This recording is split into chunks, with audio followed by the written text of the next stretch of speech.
ਬਿਸਮਿਲ੍ਲਾ ਰਹਿਮਾਨ ਰਹੀਮ। ਸੱਜਣੋ ਤੇ ਮਿੱਤਰੋ, ਦੇਸ਼ ਪੰਜਾਬ ਵਿੱਚ ਹਾਲਾਤ ਅਜਿਹੇ ਨੇ ਕਿ ਅਸੀਂ ਹਰ ਲੱਗਦੇ ਦਿਨ ਦੇ ਨਾਲ ਕੋਈ ਅਜਿਹੀ ਖਬਰ ਸੁਣਦੇ ਹਾਂ ਜਿਹੜੀ ਦਿਲ ਨੂੰ ਚੀਰ ਕੇ ਰੱਖ ਦਿੰਦੀ ਹੈ। ਪਿਛਲੇ ਦਿਨੀ ਸਰਗੋਧੇ ਵਿੱਚ 8 ਸਾਲ ਦੀ ਮਾਸੂਮ ਬਾਲੜੀ ਨਾਲ ਜ਼ਿਆਦਤੀ ਮਗਰੋਂ ਕਤਲ ਦਾ ਵਾਕਿਆ ਸਾਹਮਣੇ ਆਇਆ ਤੇ ਮੈਂ ਲਰਜ਼ ਕੇ ਰਹਿ ਗਿਆ। ਉਂਝ ਤੇ ਅਜਿਹੇ ਵਾਕਿਆਤ ਤੇ ਖਬਰਾਂ ਸਾਡੇ ਹਰ ਦਿਨ ਤੇ ਇਲਾਕੇ ਦੀ ਪਹਿਚਾਣ ਬਣ ਚੁੱਕੀਆਂ ਨੇ, ਪਰ ਅਖਬਾਰ ਵਿੱਚ ਹੋਣ ਦੇ ਬਾਵਜੂਦ ਕੁਝ ਵਾਕਿਆਤ ਬੰਦੇ ਨੂੰ ਰੋਕ ਕੇ ਕਈ ਸਵਾਲ ਕਰਦੇ ਨੇ। ਇਸ ਵਾਕਿਏ ਨੇ ਵੀ ਮੈਨੂੰ ਮਜਬੂਰ ਕਰਤਾ ਕਿ ਉਹ ਸਮਾਜ ਬਾਰੇ ਗੱਲ ਕਰਾਂ ਜਿਸ ਦੀਆਂ ਤਾਰੀਫਾਂ ਕਰਦਾ ਮੈਂ ਥੱਕਦਾ ਹੀ ਨਹੀਂ।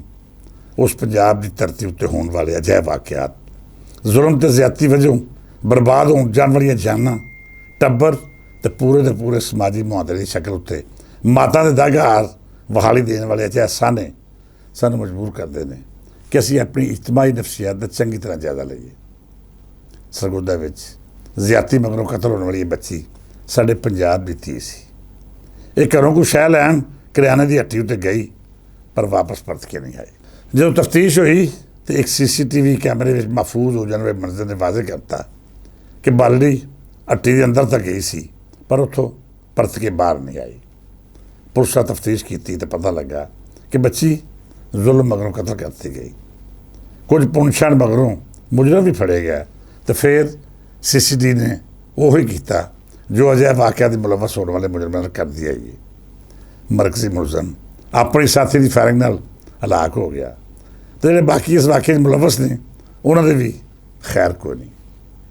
ਮੈਂ ਉਂਝ ਤੇ CCTV ਦੀਆਂ ਅਜਿਹੀਆਂ ਕਾਰਵਾਈਆਂ ਦੇ ਹਮੇਸ਼ਾ ਖਿਲਾਫ ਰਿਹਾ ਹਾਂ, ਪਰ ਜੇ ਸੱਚੀ ਪੁੱਛੋ ਤਾਂ ਵਕਤੀ ਤੌਰ 'ਤੇ ਅਜਿਹੇ ਪੁਲਿਸ ਮੁਕਾਬਲੇ ਜਿੱਥੇ ਖੌਫ ਦੀ ਅਲਾਮਤ ਬਣ ਕੇ ਜੁਰਮ ਦੀ ਸੋਚ ਇਖਤਿਆਰ ਕਰਨ ਵਾਲੇ ਨੂੰ ਬਾਜ਼ ਰੱਖਦੇ ਨੇ, ਉੱਥੇ ਲੋਕਾਂ ਦਾ ਗੁੱਸਾ ਵੀ ਕੱਢਦਾ ਹੈ। ਮੈਨੂੰ ਯਾਦ ਹੈ ਕਿ ਅੱਜ ਤੋਂ 30 ਵਰ੍ਹੇ ਪਹਿਲਾਂ ਰਾਏਵਿੰਡ ਦੇ ਮੇਨ ਬਾਜ਼ਾਰ ਵਿੱਚ ਇੱਕ ਮਾਸੂਮ ਬੱਚੀ ਨਾਲ ਅਜਿਹਾ ਜ਼ੁਲਮ ਹੋਇਆ ਤੇ ਪੁਲਿਸ ਨੇ ਲੋਕਾਂ ਦੇ ਸਾਹਮਣੇ ਚੌਕ ਵਿੱਚ ਮੁਲਜ਼ਮ ਮਾਰ ਕੇ ਇਨਸਾਫ ਕਰਤਾ। ਫਿਰ ਅਜਿਹੇ ਵਾਕਿਆਤ ਜਿੱਥੇ ਵੀ ਹੁੰਦੇ, ਪੁਲਿਸ ਨੇ ਤੈਅ ਕਰ ਲਿਆ ਕਿ ਅਸੀਂ ਮੁਲਜ਼ਮ ਨੂੰ ਮੁਕਾਬਲੇ 'ਚ ਪਾਰ ਕਰਨਾ ਹੈ। ਜਿਸ ਥਾਵੇਂ ਅਜਿਹਾ ਜ਼ੁਲਮ ਹੁੰਦਾ, ਅਗਲੇ ਦਿਹਾੜੇ ਜਾਂ ਕੁਝ ਦਿਨਾਂ ਮਗਰੋਂ ਪੁਲਿਸ ਮੁਕਾਬਲੇ ਦੀ ਖਬਰ ਆ ਜਾਂਦੀ। ਇਹ ਸਭ ਕੁਝ ਇਸ ਕਰਕੇ ਹੋ ਰਿਹਾ ਸੀ ਕਿ ਲੋਕਾਂ ਨੂੰ ਅਦਾਲਤੀ ਨਿਜ਼ਾਮ ਉੱਤੇ ਇਤਮਾਦ ਨਹੀਂ ਸੀ ਰਿਹਾ। ਜਿਨ੍ਹਾਂ ਵਾਕਿਆਤ ਵਿੱਚ ਮੁਲਜ਼ਮ ਪੁਲਿਸ ਮੁਕਾਬਲੇ ਤੋਂ ਬਚ ਗਿਆ, ਵੇਲੇ ਦੇ ਨਾਲ ਨਾਲ ਅਦਾਲਤਾਂ ਵਿੱਚ ਇਨਸਾਫ ਦੀ ਥਾਵੇਂ ਵੱਡੀ ਗਿਣਤੀ 'ਚ ਬਰੀ ਵੀ ਹੋ ਗਿਆ। ਕਿਧਰੇ ਮੁਲਜ਼ਮਾਂ ਡਰਾ ਧਮਕਾ ਕੇ ਵਾਰਸਾਂ ਨਾਲ ਸੁਲ੍ਹਾ ਕਰ ਲਈ ਤੇ ਕਿਧਰੇ ਵੱਡੇ ਤੇ ਤਗੜੇ ਵਕੀਲ ਕਰਕੇ ਅਦਾਲਤਾਂ 'ਚੋਂ ਆਪਣੀ ਮਰਜ਼ੀ ਦੇ ਫੈਸਲੇ ਕਰਾ ਲਏ। ਮਤਲਬ ਇਹ ਕਿ ਸਾਡਾ ਸਿਸਟਮ ਇਸ ਕਦਰ ਬਦਬੂਦਾਰ ਹੋ ਚੁੱਕਿਆ ਹੈ ਕਿ ਉੱਥੇ ਇਨਸਾਫ ਹੋਣਾ ਕੋਈ ਸੌਖੀ ਗੱਲ ਨਹੀਂ। ਇਹੋ ਵਜ੍ਹਾ ਹੈ ਕਿ ਹਰ ਦੌਰ ਵਿੱਚ ਪੁਲਿਸ ਨੇ ਅਜਿਹੀ ਸੋਚ ਇਖਤਿਆਰ ਕੀਤੀ ਕਿ ਸਮਾਜ ਲਈ ਖਤਰਾ ਬਣਨ ਵਾਲੇ ਲੋਕਾਂ ਨੂੰ ਕੋਈ ਮਾਫੀ ਨਹੀਂ ਦਿੱਤੀ ਜਾਏਗੀ। ਖਾਸ ਤੌਰ ਉੱਤੇ ਜਦ ਵੀ ਨਵਾਜ਼ ਦੀ ਸਰਕਾਰ ਆਈ, ਉਹਨੇ ਸਮਾਜੀ ਬਿਹਤਰੀ ਲਈ ਸਰਜੀ ਦਾ ਆਪਸ਼ਨ ਇਖਤਿਆਰ ਕਰਕੇ ਜਰਾਇਮ ਪੇਸ਼ਾ ਅਫਰਾਦ ਨੂੰ ਮਾਰ ਮੁਕਾਉਣ ਦੀ ਪਾਲਿਸੀ ਇਖਤਿਆਰ ਕੀਤੀ। ਮਾਜ਼ੀ ਵਿੱਚ ਸ਼ਹਬਾਜ਼ ਸ਼ਰੀਫ ਤੇ ਮੌਜੂਦਾ ਹਾਲਾਤ ਵਿੱਚ ਮਰੀਮ ਨਵਾਜ਼ ਨੇ ਜਿਸ ਸਖਤੀ ਨਾਲ ਇਸ ਪਾਲਿਸੀ ਉੱਤੇ ਅਮਲ ਦਰਾਮਦ ਕਰਾਇਆ, ਇਹਦੇ ਨਾਲ ਬੜੀ ਹੱਦ ਤੱਕ ਜੁਰਾਇਮ ਵਿੱਚ ਕਮੀ ਆਈ ਹੈ। ਖਾਸ ਤੌਰ 'ਤੇ ਜਦੋਂ CCTV ਦਾ ਮਹਿਕਮਾ ਤਰਤੀਬ ਦਿੱਤਾ ਜਾ ਰਿਹਾ ਸੀ ਤੇ ਬਹੁਤ ਸਾਰੇ ਲੋਕਾਂ ਨੂੰ ਇੱਥੇ ਤਫਜ਼ਾਤ ਵੀ ਸਨ। ਮੈਂ ਆਪ ਤਨਕੀਦ ਕਰਨ ਵਾਲੇ ਵਿੱਚੋਂ ਸਾਂ ਕਿ ਤੁਸੀਂ ਕਿਸੇ ਅਜਿਹੇ ਹਥਿਆਰਬੰਦ ਮਹਿਕਮੇ ਨੂੰ ਇਨਸਾਫ ਕਰਨ ਦਾ ਪੂਰਾ ਇਖਤਿਆਰ ਕਿਵੇਂ ਦੇ ਸਕਦੇ ਹੋ। ਮੈਨੂੰ ਚੰਗੀ ਤਰ੍ਹਾਂ ਯਾਦ ਹੈ, ਕਸੂਰ ਸ਼ਹਿਰ ਵਿੱਚ ਇੱਕ ਬੜਾ ਹੀ ਦਿਲਖਰਾਸ਼ ਵਾਕਿਆ ਪੇਸ਼ ਆਇਆ। ਇੱਕ 5-7 ਸਾਲ ਦੀ ਬਾਲੜੀ ਨਾਲ ਜ਼ਿਆਦਤੀ ਹੋਈ।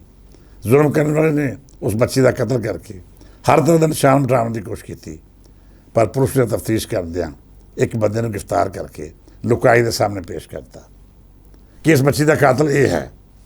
ਕੁਝ ਦਿਨਾਂ ਬਾਅਦ ਅਸਬੇ ਸਾਬਕ ਉਸ ਮੁਲਜ਼ਮ ਨੂੰ ਪੁਲਿਸ ਮੁਕਾਬਲੇ 'ਚ ਪਾਰ ਕਰਤਾ ਗਿਆ। ਉਹਦੀ ਫੈਮਿਲੀ ਦਵਾਈਆਂ ਦਿੰਦੀ ਰਹੀ ਕਿ ਜਦੋਂ ਇਹ ਵਾਕਿਆ ਪੇਸ਼ ਆਇਆ ਸੀ ਮੁਲਜ਼ਮ ਘਰ 'ਚ ਸੀ, ਪਰ ਪੁਲਿਸਾਂ ਨੇ ਆਪਣੀ ਕਾਰਕਰਦਗੀ ਨੂੰ ਬਿਹਤਰ ਬਣਾਉਣ ਲਈ ਕੁਝ ਨਾ ਕੁਝ ਅਜਿਹਾ ਪੇਸ਼ ਕਰਨਾ ਹੁੰਦਾ ਹੈ ਜਿਹੜੇ ਲੋਕਾਂ ਦੀ ਅਸ਼ਕਸ਼ੁਈ ਕਰ ਸਕੇ। ਇਸ ਵਾਰਦਾਤ ਮਗਰੋਂ ਪੁਲਿਸ ਨੂੰ ਫੁੱਲ ਪਾਇਆ ਗਿਆ, ਨਾਅਰੇਬਾਜ਼ੀ ਹੋਈ ਤੇ ਕਸੂਰ ਸ਼ਹਿਰ ਦੇ ਇੱਕ ਵੱਡੇ ਹਲਕੇ ਨੇ ਇਸ ਕਾਰਕਰਦਗੀ ਮਗਰੋਂ ਪੁਲਿਸ ਨੂੰ ਹੀਰੋ ਬਣਾ ਕੇ ਪੇਸ਼ ਕੀਤਾ। ਪਰ ਜਦ ਕੁਝ ਦਿਨਾਂ ਬਾਅਦ ਲੈਬਾਰਟਰੀ ਨੇ ਰਿਪੋਰਟਾਂ ਜਾਰੀ ਕੀਤੀਆਂ ਤੇ ਪਤਾ ਲੱਗਾ ਕਿ ਜਿਸ ਬੰਦੇ ਨੂੰ ਪੁਲਿਸ ਮੁਕਾਬਲੇ 'ਚ ਪਾਰ ਕੀਤਾ ਗਿਆ ਹੈ ਉਹ ਅਸਲੀ ਮੁਲਜ਼ਮ ਹੈ ਹੀ ਨਹੀਂ ਸੀ। ਪੁਲਿਸ ਨੇ ਝੂਠੀ ਤਫਤੀਸ਼ ਕਰਕੇ ਤਸ਼ੱਦਦ ਦੇ ਜ਼ਰੀਏ गिरफ्तार बंदे तो मनवा तो लिया, पर असल मुजरम तक ना पहुँच सके। कुछ अर्से बाद जो जैनब केस का मुजरम गिरफ्तार होया, उसका DNA टेस्ट किया गया तो पता लगा कि जिस बच्ची का मुजरम बना के एक बेगुनाह नूं पुलिस मुकाबले मारता गया सी, वो रेप तो कतल भी इस मुजरम ने किया सी जिहड़ा जैनब केस में गिरफ्तार होया सी। बेलीओ जिस बंदे नूं ज्यादती का इल्जाम ला के कतल किया गया, कि कभी किसी सोचा कि ज्यादती करो बेगुनाह साबित नहीं सी होया, ਉਹਦੇ टब्बर उत्ते की बीती होएगी, ਉਹਦੀ फैमिली, भैन भरा, बीवी तो ससुराली लोगों को किवें फेस करते रहे होंगे। उस नफसियाती कैफियत का कोई तसव्वुर नहीं कर सकता।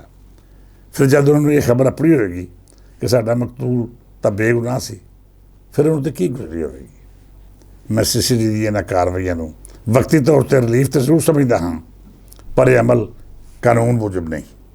यकीनी तौर पर कोई किसी मासूम उत्ते जुल्म करता है, वह कतल या ज्यादती का मुजरम है, फिर उन्हें लाजमी तौर पर मौत की सज़ा देनी चाहिए। अजय बदबख्ता समाज में जिंदा रहना हरगिज़ काबिल कबूल नहीं। पर बेलीओ ये सज़ा अदालतों तो होनी चाहिए, ना कि कोई महकमा मावराए अदालत इंज कतल कर दे कि बादों वो उत्ते अनगिनत सवाल उठाए जान। ये वक्ती तौर पर रिलीफ का बायस तो बन सकता है, पर मरज़ का मुकम्मल इलाज हरगिज़ नहीं। मैं मरियम नवाज़ नूं ते उनके चाचे जनाब शहबाज शरीफ नूं बेनती करांगा कि इस वेले तुसीं मुल्क दे हाकम हो, पीपल पार्टी भी तुहाडी हिस्सेदार है तो एस्टैबलिशमेंट नाल भी तुहाडे तलकात बहुत चंगे ने। अपने सिस्टम नूं सुधा करो, अदालतों नूं इन्ना शफाफ बना दिओ कि CCD जिहा महकमे की लोड़ ही ना पवे। इंसाफ की तकरीब पूरा तोले जुर्म नूं अपने पराए के अमल का जाविया बना के ना वेखिया जाए। बिना तफ्तीश तहकीक तो मुलजम को अपनी सफाई पेश किए बगैर कतल कर देना हरगिज़ मुनासिब नहीं। ये निज़ाम इंसाफ तो कानून की वड्डी कमजोरी है। मैं उम्मीद करता हाँ कि साड़ी सरकारां इस हवाले नाल गौर करनगियां तो निज़ाम में जिहड़ियां खराबियां ने उन्हें दूर करके इंसाफ की तरक्की नूं बराबर तोड़न वाला अमल करने ते मजबूर करनगियां। मैनूं शहबाज शरीफ, आसफ अली जरदारी तो फील्ड मार्शल आसम मुनीर तो यह उम्मीद है कि जेकर वो साडे इंसाफ ते कानून के निज़ाम नूं सीधी राह पा गया तो यकीन मनो दुनिया के वड्डे मुल्कों की जंग रोकन, सुलह कराउण ते वड्डियां वड्डियां गल्लां करन दी निस्बत ये बहुत वड्डा ते महान काम होएगा। इस उम्मीद ने इजाज़त दिओ कि साडी रियासत ते अमनो अमान की छां रहे, अदालतां ठीक फैसले करन ते कानून की हुक्मरानी रहे। कल मजीद गलबात होगी, अज लिए नहीं, इजाज़त दिओ, रब रखा।